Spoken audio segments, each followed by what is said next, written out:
नमस्कार, मी अमृता आकाश. गुरुकिल्ली यशाची मध्ये आपलं स्वागत. आज आपण भाग्य म्हणजे नक्की काय याविषयी माहिती घेणार आहोत आणि आपल्याला मार्गदर्शन करण्यासाठी आपल्या सोबत आहेत ज्योतिष आचार्य सुनील कुमार सर. कार्यक्रमात आपलं स्वागत.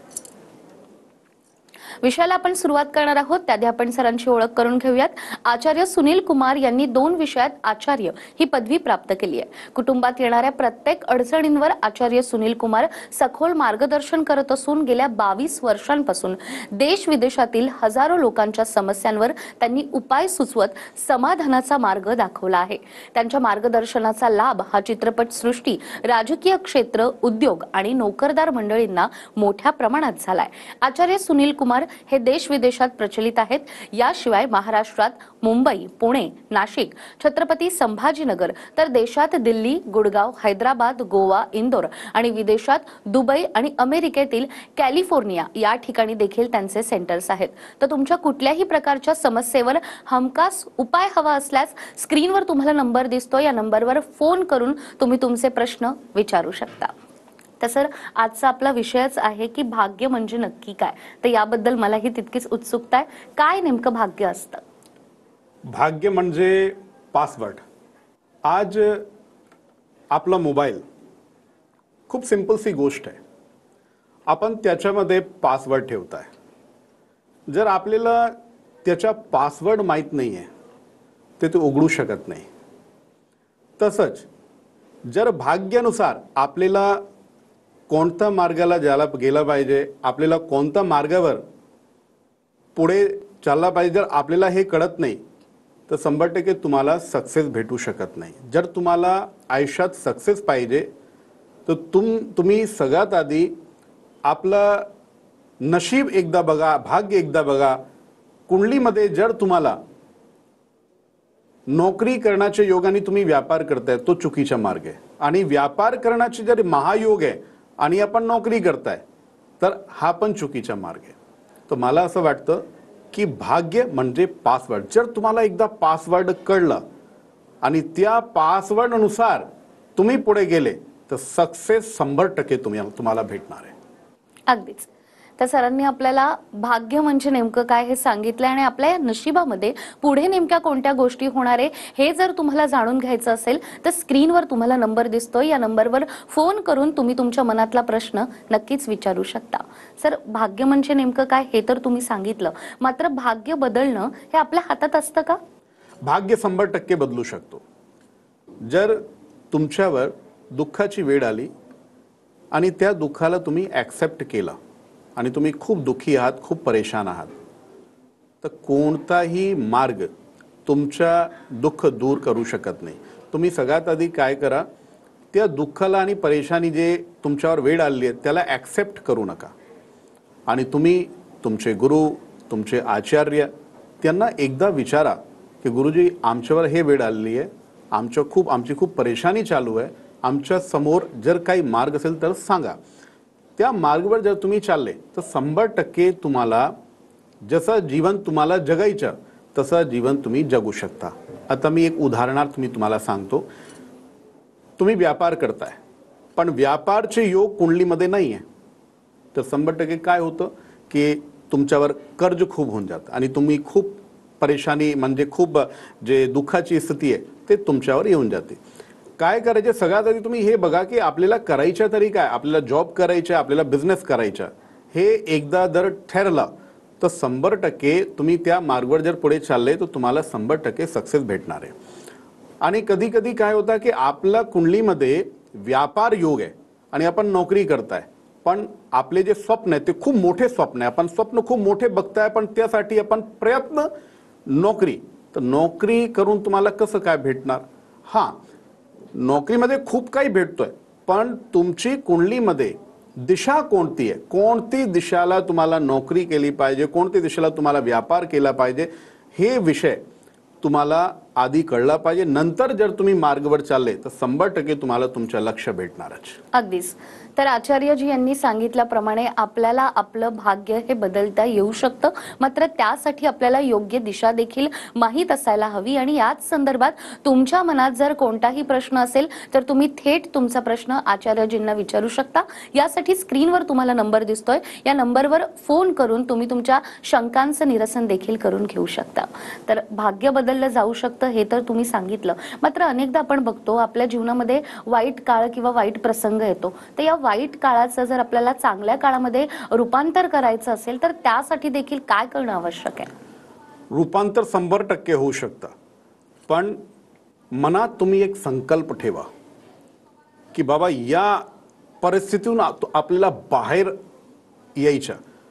जर संकल्प ठरला तर 100% तुम्ही बाहेर येऊ शकता. उदाहरणार्थ, जर तुमच्यावर शनीची ढैया, शनीची 7.5 किंवा कोणतीही महादशा अशी आली की तुम्ही त्या महादशामुळे, शनीची 7.5 मुळे, ढैयामुळे तुमच्यावर खूप परेशानी आणि खूप दुःख आले, तर याचं समाधान पण आहेत. मार्ग शोधायचे, विचार करायचे की आपल्याला कोणता असा उपाय करायचा की हा जे परिस्थिती आपल्यावर आलेली आहे आपण या परिस्थितीतून बाहेर पडेल. तर काय करायचं, जर तुम्ही तुमची कुंडली, तुमच्या भाग्य जर तुम्ही एकदा नीट पद्धतीने बघितला, पाहिला आणि तुम्हाला मार्ग भेटला, 100% तुम्ही याच्यातून बाहेर पडू शकतात. आणि दुसरा विषय असा आहे की अध्यात्म शक्ती त्यावेळी खूप काम करत आहे तुमच्यासाठी. म्हणून आपण सांगतो बाबा रोज सकाळी सकाळी आपल्याला हे करायचं, ते करायचं. ते अध्यात्म शक्ती जर तुमच्यावर खूप दुःखाची वेळ आलेली आहे, ते दुःखाची वेळेला तुम्ही रूपांतर करू शकतात अध्यात्म शक्तीमुळे. पण अध्यात्म शक्तीमध्ये असं नाही आहे की तुम्ही सकाळपासून आणि संध्याकाळपर्यंत तुम्ही फक्त पूजा पाठ करताय. असं करायचं नाही. काय करायचं ते नीट पद्धतीने करायचं. जे करा पण चांगलं करा. तुम्ही बोलते हैं अगर यदि मान लो आपने थोड़ा भी किया और उसको अच्छा किया ना, तो अपने को उसका बहुत अच्छा परिणाम मिलता है. तर जर तुम्हाला परिणाम पाहिजे, रिझल्ट पाहिजे, तर तुम्ही फक्त स्मार्ट वर्क करा. जास्त मेहनत करायची नाही तुम्हाला की सकाळपासून तुम्ही संध्याकाळपर्यंत फक्त तुम्ही देवाच्या करताय. खूप चांगलं आहे, पण अपेक्षा ठेवू नका. जर तुम्हाला अपेक्षा आहे बाबा पण हे करता आणि आपलं चांगलं काहीतरी झालं पाहिजे, तर त्यासाठी मार्ग आपला समोर पाहिजे की आपण जे काही करू ते चांगलं करू आणि जे आपल्याला खूप गरजेचं आहे ते करायचं. अगदीच. जसं मी सुरुवातीलाच म्हटलं की भाग्य हे कसं बदलू शकतो आणि ते कसं बदलता येऊ शकतं, त्याचं रूपांतर नेमकं कसं होतं याबद्दल तुम्ही सांगितलं. आणि आपल्या प्रेक्षकांच्या मनात देखील याचबद्दल असंख्य प्रश्न आहेत. आपल्याला पहिलाच फोन आला आहे संभाजीनगरहून सागर राजपूत यांचा. सागर, तुम्ही तुमचा प्रश्न आचार्यजींना विचारू शकता. गुरुजी प्रणाम. प्रणाम प्रणाम बेटा, सुखी रहो. एक छोटा सा क्वेश्चन था. मेरे साले साहब है, उनका शादी का विषय है. बेटा मला असं वाटतं खूप काही लोक ऐकतात, तुम्ही मराठीत प्रश्न विचारा. माझे साले आहेत, त्यांचा लग्नाचा जरा विषय आहे. हो, त्यांचं लग्न जे ते जमत नाहीये किंवा काही अडथळे त्याच्यामध्ये येत आहेत. तुम्ही मला फक्त त्यांच्या डेट ऑफ बर्थ आणि टाइम ऑफ बर्थ सांगा, बाकी काही सांगायची गरज नाही. तुम्ही फक्त डेट ऑफ बर्थ सांगा त्यांची. डेट ऑफ बर्थ आहे 1/8/96. म्हणजे 1 ऑगस्ट 1996. हो, 1/8/1996. हो हो. आणि वेळ, जन्म वेळ सकाळी 6:30. सकाळी 6:30. ओके. आणि जन्म ठिकाण? जन्म ठिकाण आहे यांचं करगाव. 40 गावात जे येतं ते करगाव. ठीक आहे. आता बघा तुम्ही कर्क लग्नाची पत्रिका मी तुम्हाला स्पष्ट सांगतो. यांची कुंडलीमध्ये लग्नाचे योग चालू झालेले आणि 3 वर्षापासून लग्नाचे योग चालू आहेत. पण विषय काय आहे की थोडेफार दिवस पूर्वी यांच्या मनात लग्नाच्या बद्दल काही सिरियसनेस नव्हती. दुसरं थोडासा तामसिकतामुळे, म्हणजे यांचं जे नेचर होतं ना ते शांत नेचर होता, पण खूप काही मित्रमंडळी म्हणून थोडासा तामसिकता पण आली असेल म्हणून यांच्या मनात काही लग्नाच्या बद्दल जास्त सिरियसनेस नव्हती, म्हणून आतापर्यंत लग्न झालं नाही. दुसरा विषय असा आहे की लग्न जर एकदा झालं तर 100% भाग्याची म्हणजे जे नशीबची जे कुंजिका म्हणजे चावी यांना 100% भेटून जाईल. आता मी तुम्हाला एक सांगतो, मला तुमच्याशी विचारायचं की आता जास्त यांचं जे प्रोफेशनल लाईफ आहे ना, जे काही करताय ते पण जास्त चांगली नाही आहे. राईट आहे? हो हो खरं आहे ना बेटा? बरोबर आहे. दुसरा, थोडा दिवस जस्ट आपण मागच्या वर्षापासून जे तामसिकता जे मी तुम्हाला सांगत होतो ते काही म्हणजे काही ड्रिंक करत होते का? हो हो खूप चालू होती ना यांची, हो खूप चालू. आणि जास्त सिरियसनेस पण नव्हती कॅरियर बद्दल किंवा मॅरिड लाईफ बद्दल. हे पण खरं आहे ना? बरोबर आहे, बरोबर. पण आता मी तुम्हाला एक सांगतो, यांच्या मनात काम करण्याचं, लग्न करण्याची जी इच्छाशक्ती आहे ना ते जागृत झालेली आहे. आणि यांची इच्छाशक्ती जागृत झाली ना, हे सगळ्यात मोठी कामयाबी आहे. सगळ्यात मोठी कामयाबी. आपण सगळं काही करू शकतात पण इच्छाशक्ती जागृत करू शकत नाही. आता बृहस्पतीमध्ये चंद्रमाची जे दशा चालू आहे ना बेटा, सगळ्यात आधी मी तुम्हाला स्पष्टपणे सांगून देतो की यांना एक तर मुलगी खूप छान भेटणार आहे. आता लक्ष फक्त एवढा नाही आहे की फक्त लग्न करायचं. जे मुलगी आली ना तर आपल्या घरात सुख, समृद्धी, लक्ष्मी आली पाहिजे. तर तुम्ही एकदम टेन्शन घेऊ नका. फक्त तुम्ही एक उपचार करा जे मी तुम्हाला सांगतो. पितलाच्या काही एक भांडा घ्या, त्याच्यामध्ये पाणी तुम्हाला भरायचं आहे आणि त्यात थोडीशी हळद टाका तुम्ही. आणि केळीचे जे झाड असतात ना त्याची जळामध्ये तुम्हाला ते पाणी द्यायचं. हे 16 गुरुवारी यांना तुम्ही करायला सांगा. हे केलं ना तर नंतर 100% तुम्हाला त्याचे रिझल्ट दिसणार आहे. ठीक आहे. दुसरा विषय असा आहे की यांच्या थोडासा टाइम 21 ऑक्टोबर पर्यंत हेल्थ वाईज थोडा जास्त चांगला नाही आहे. तर यांनी हेल्थचे इश्यूज थोडेसे येऊ शकतात, तो थोडीशी काळजी घ्यायला पाहिजे. तुम्ही काय करा, सूर्यदेवाला रोज अर्घ द्यायला त्यांना सांगा तुम्ही, तर हेल्थ इश्यूज पण काय होणार नाही. एकदम टेन्शन घेऊ नका. अजून काय विचारायचे बेटा? यांच्या लग्नाबद्दलचाच विषय होता. हो हो हो. तर 100% तुम्ही टेन्शन घेऊ. आता यांचे जे घरचे जे लोक आहे ना ते थोडेसे जास्त टेन्शन घेतात, त्यांना पण सांगा तुम्ही काय टेन्शन करायचे गरज नाही, फक्त जे उपाय सांगितले उपाय करा बेटा. ठीक आहे? Okay okay. अगदीच. तर गुरुजी, जसं तुम्ही आता त्यांना उपाय सांगितले आणि ज्या पद्धतीनं मार्गदर्शन केलं, अर्थात त्याचा त्यांना फायदा होणार आहे. आणि तुमच्याही मनामध्ये तुमच्या नशिबाबद्दल, भाग्याबद्दल कोणतेही प्रश्न असतील तर स्क्रीनवर तुम्हाला नंबर दिसतोय, या नंबरवर संपर्क साधून तुमच्या मनातला प्रश्न तुम्ही आचार्यजींना विचारू शकता. आपल्या या विषयासंदर्भात आपण त्यांच्याकडून आणखीनही माहिती घेणार आहोत एका छोट्याशा ब्रेकनंतर. ब्रेकनंतर पुन्हा एकदा गुरुकिल्ली यशाची मध्ये आपलं स्वागत. गुरुकिल्ली यशाची मध्ये आज आपल्या सोबत आहेत आचार्य सुनील कुमारजी. तर ब्रेकवर जाण्यापूर्वी जसं आपण सांगितलं की तुम्ही तुमच्या मनातले प्रश्न विचारू शकता आणि अनेक प्रेक्षकांचे आपल्याला फोन येत आहेत. आणखीन एक फोन आपल्याला आला आहे, तो म्हणजे कल्याणवरून आकाश यांचा. आकाश, आपला प्रश्न विचारा. नमस्कार सर, मी आकाश बोलतोय कल्याणवरून. मी ऍडव्होकेट आहे आणि सध्या इंडिपेंडेंट प्रॅक्टिस करतोय. हो हो. इन फ्युचर मला गव्हर्नमेंट जॉब मिळू शकतो की मला प्रॅक्टिस मध्ये चांगली ग्रोथ आहे? तुम्ही आधी बेटा मला एकदा तुमची जे जन्मतारीख आहे ना ते सांगा मला. 4/3/1993. 4/3/1993. हो. आणि जन्मवेळ का आपली? सकाळी 7:45. म्हणजे गुरुवारचा जन्म आहे ना तुमचा? हो हो. हा. आणि जन्मवेळ काय आपली? सकाळी 7:45. आणि जन्म ठिकाण बेटा? तळेगाव धमडेरे, पुणे. सगळ्यात आधी मी तुम्हाला सांगून देतो बेटा, तुमच्या जे कम्युनिकेशन आहे ते खूप चांगलं आहे. आणि शुक्र मीन राशी म्हणजे शुक्र उच्च राशीमध्ये गेलेला आहे. कुंडलीमध्ये यश प्राप्तीचे खूप चांगले योग आहे. तर तुम्ही काहीतरी असं करा की आपल्याला यश भेटला पाहिजे. मला एक सांगा तुम्ही, शनी आपला मकर राशीचा आहे, ते स्वग्रही शनी जे आपला टेक्नॉलॉजीचे जे फील्ड असतात ना, टेक्नॉलॉजीमध्ये आपल्याला खूप सक्सेस भेटते. तुम्ही आता टेक्नॉलॉजी फील्डमध्ये काम करताय का? नाही, टेक्निकल मध्ये नाहीये सर, मी क्रिमिनल मध्ये प्रॅक्टिस करतोय सध्या. ते आता वकील आहेत, क्रिमिनल प्रॅक्टिस ते करतायत. अच्छा, ठीक आहे. मी तुम्हाला स्पष्टपणे सांगतो, जे तुम्ही प्रश्न विचारला ना की बाबा सरकारी नोकरीमध्ये करायचे आपल्याला की प्रायव्हेटमध्ये करायच्या, तर तुमच्या सरकारी नोकरीचा योग खूप चांगला आहे. ठीक आहे, तुम्ही सरकारी नोकरीमध्ये करू शकतात. आणि अजून एक विषय जे मी तुम्हाला सांगितलं, स्वग्रही शनीमुळे तुम्ही टेक्निकल जे आपली पद्धत आहे म्हणजे तुम्ही टेक्निकली खूप पुढे जाऊ शकतात. आणि जेवढे फील्ड असतात ना, जर आपल्याला हे विषय कळला की टेक्निकल सपोर्ट आपल्याला भेटणार आहे, तर तुम्ही त्या फील्डमध्ये टेक्निकलचा सपोर्ट पण घेऊ शकतात. कसं घेऊ शकता हे मी तुम्हाला सांगतो.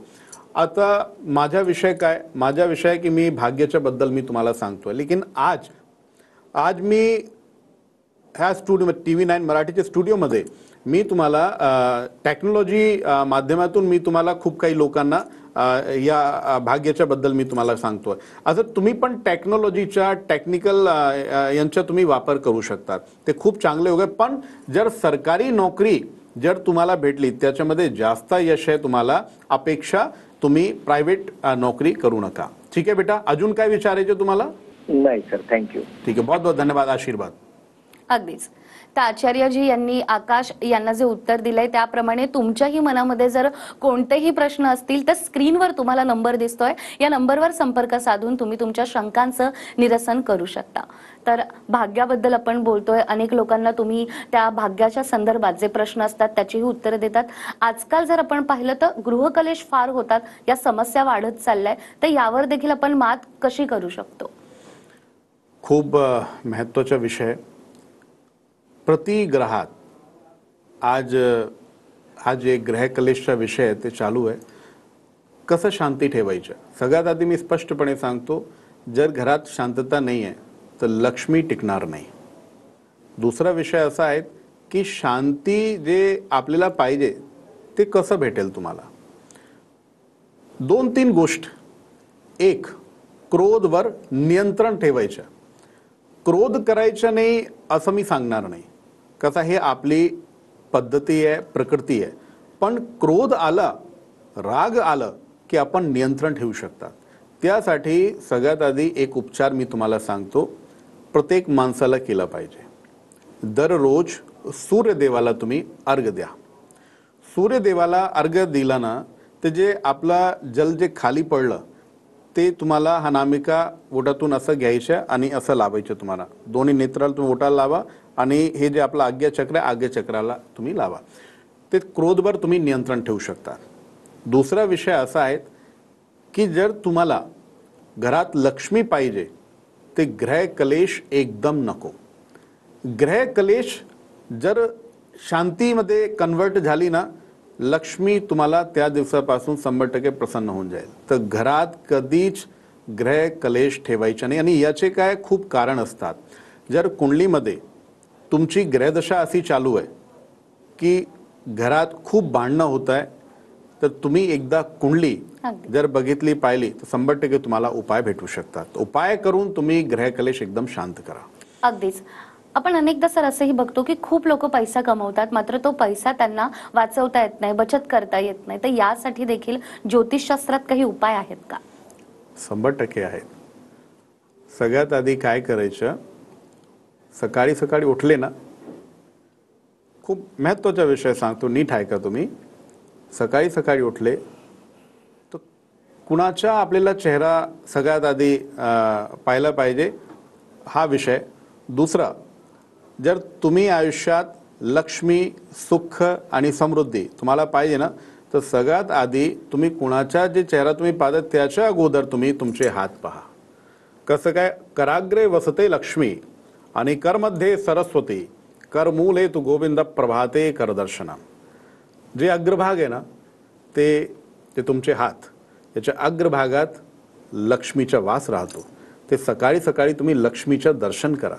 आणि फक्त तुमच्या हाताचे दर्शन करायचे नाही, हातमध्ये तुम्ही लक्ष्मीची कल्पना करा, कल्पित दर्शन करा. आणि कल्पित दर्शन झाले ना, तुमचा दिवस खूप चांगला जाणार आहे. आणि जे तुमच्या हातात लक्ष्मी टिकत नाही ते 100% लक्ष्मी पण टिकणार आहे. दुसरा, फक्त हातात लक्ष्मी टिकत नाही असं नाही, अकाउंटमध्ये जर आली ना, ते आली की गेली. खूप काही लोकांचा असा पण प्रश्न राहतो. तर तुम्हाला काय करायचं, सकाळी सकाळी जे तुम्हाला उपाय सांगितलाय हे तुम्ही एकदा नक्की पहा, करा तुम्ही, आणि बघा तुम्हाला 100% त्याचा लाभ भेटणार आहे. अगदीच अत्यंत महत्वाची अशी ही टीप तुम्ही आपल्या प्रेक्षकांना दिली आहे, कारण प्रत्येकाची ही तक्रार असते की पैसा टिकत नाही. तर हा पैसा टिकवण्यासाठी नेमकं काय करायला हवं हे देखील आपल्याला आचार्यजींनी सांगितलंय. आणि तुमच्या मनात कोणतेही प्रश्न असतील आणि त्याचं निरसन तुम्हाला करून घ्यायचं असेल तर स्क्रीनवर तुम्हाला नंबर दिसतोय. या नंबरवर संपर्क साधून तुम्ही तुमच्या मनातला प्रश्न विचारू शकता आणि आपलं भाग्य देखील बदलू शकता. आचार्यजी, आज तुम्ही इथे आलात आणि भाग्य या विषयाबद्दल आमच्या मनात जे काही प्रश्न होते त्या प्रश्नांची आम्हाला उत्तरं दिली, आम्हाला मार्गदर्शन केलं. तुमचे खूप खूप आभार. खूप खूप धन्यवाद. जाता जाताना मी तुम्हाला आशीर्वाद देतो. कसं आहे की अशक्य काम शक्य होऊन जाते जर तुमच्यासोबत आशीर्वाद आहे. तर तुम्हाला जे काही पाहिजे मनात तुमची मनोकामना ठेवा. मी आशीर्वाद देतो. ओम श्रीर्वर्चस्वम् आयुष्यम् आरोग्यम् आविदच्वनम् मह्यते धनम धान्यम पशुम भपुतलाम शतसंवत्सरम दीर्घमायुः. सगळे लोकांना खूप खूप आशीर्वाद. बहुत बहुत धन्यवाद. त्याचबरोबर गुरुकिल्ली यशाची या कार्यक्रमात वेळ झाली आहे इथेच थांबण्याची. पुन्हा भेटूया अशाच एका नव्या विषयासह. तोपर्यंत नमस्कार.